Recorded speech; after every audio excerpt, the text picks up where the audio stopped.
Ay, Cho, pwedeng pautang. Inaabuso po nila.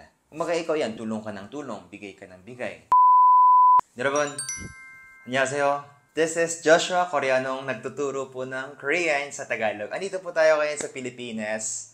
Before I shared with you why I love Philippines, this time I'm gonna share with you why I hate Philippines. Para na po maging balance po yung aking maging insights at yung mga i-share ko po sa inyo. Pero before we start, kung hindi nyo pa po napapanood yung ating mga previous video, pwede nyo pong panoorin muna para po makita po ninyo at mai-balance nyo rin po kung ano ba yung magiging insights po natin ngayong araw. Pansin nyo ba, yung sinuot ko po nung last time at saka ngayon, pares po yung suot ko kahit nung nasa Korea ako. Kasi hindi po ako nagpapalit eh. Charot! Hindi, actually, ito po kasi yung damit na regalo po sa akin ng napaka-special po na tao. Kaya hindi ko po siya magpalitan. Pero maganda po siya eh. At black po talaga yung sinusot ko para mukhang payat. I-share ko po sa inyo yung aking number 1 experience. Why I hate the Philippines. Pagdating ko ng Pilipinas, tsaka ko naramdaman, Pilipinas na pala to. Kasi pagsakay ko ng Grab, hindi na umandar yung sasakyan.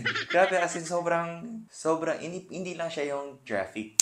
Buti na lang, duman kami dun sa Skyway na bagong gawa. So, kahit papaano, na-reduce naman po ng kaunting yung traffic. Pero meron pa rin talagang part na talagang, tapos nakita ko, may aksidente, may nag-aaway. As in, ayaw nila magpatabi talaga.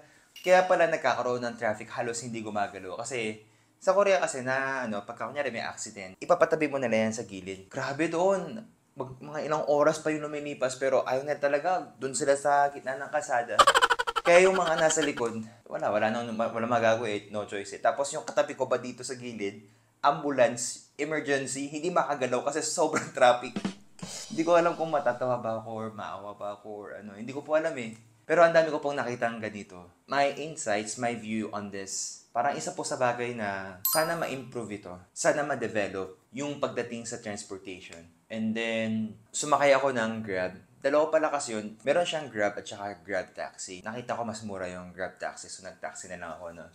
Pagsakay ko doon, parang ano pa siya eh, old version pala siya, parang luma yung, hindi ko pa alam kung tama ba yung expression ko. Yung sasakyan, hindi siya ganung bago. Kasi nakita ko sira pala yung aircon, tapos may electric fan pa nakasabit doon, tapos mahina pa, hindi pa masyadong umandar na maayos. Kahit pa paano, parang sabi ko, etong transportation, sana ma-upgrade naman. Tapos nakita ko yung Grab. Ano lang, hindi ko alam kung ano ba talaga, pero parang yung Grab, mga bago yung mga sasakyan nila, tapos yung Grab Taxi, parang mga dating mga sasakyan na siguro. So, kung gusto niyo po ng magandang ambience, kunyari medyo ayos, maganda, siguro pwedeng Grab. Tapos kung gusto niyo na katulad ko mura, naghanap kayo ng mura, mapapamura ka talaga.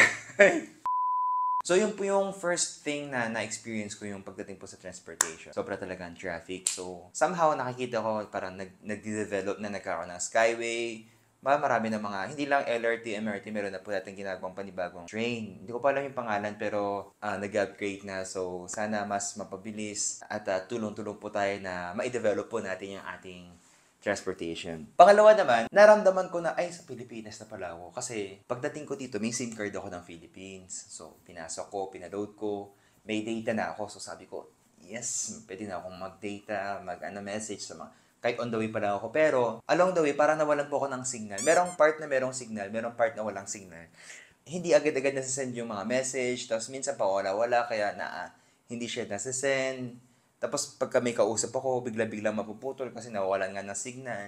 Di ba, ang hirap naman. Nagpa-load ka, tapos binayaran mo, di ba, yun, kunyari for 3 days, 5 days, may duration yung niya. Tapos minsan hindi mo magagamit talaga ng sulit.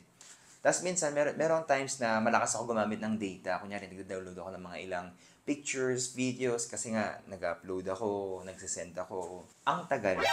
Kaya pala, Pilipinas pala, sabi ko.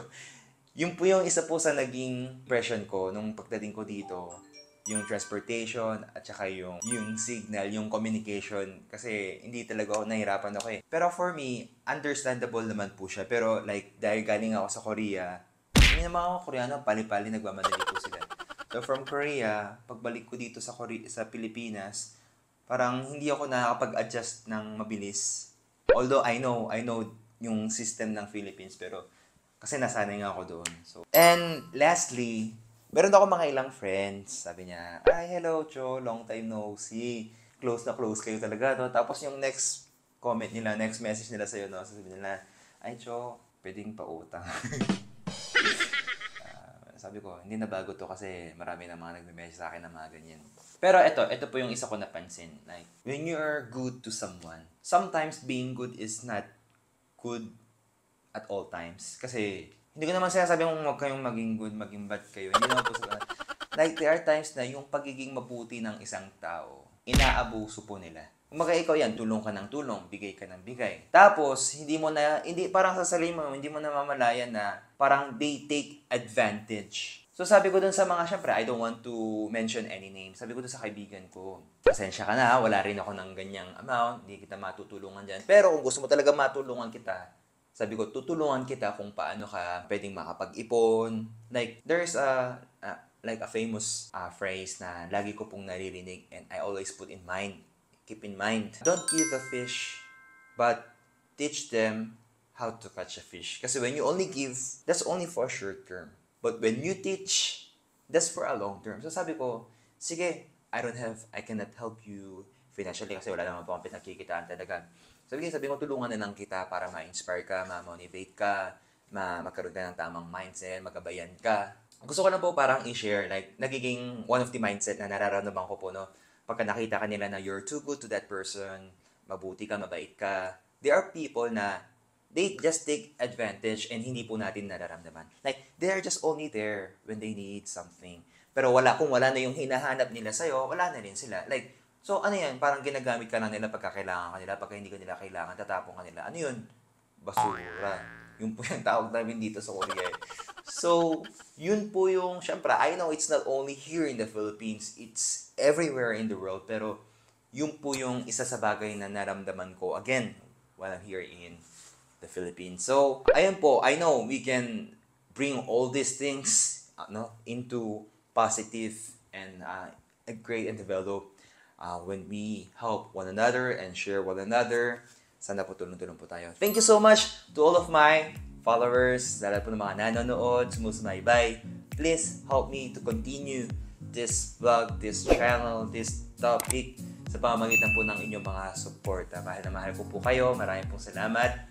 And meron ko pa kayong mga message na gusto pong i-share sa akin. Feel free to comment down below. Pwede nyo pong i-share sa akin. And I'll try my best to bring a better content for our next session and next video. Maraming pong salamat and I'll see you around. 감사합니다, 여러분.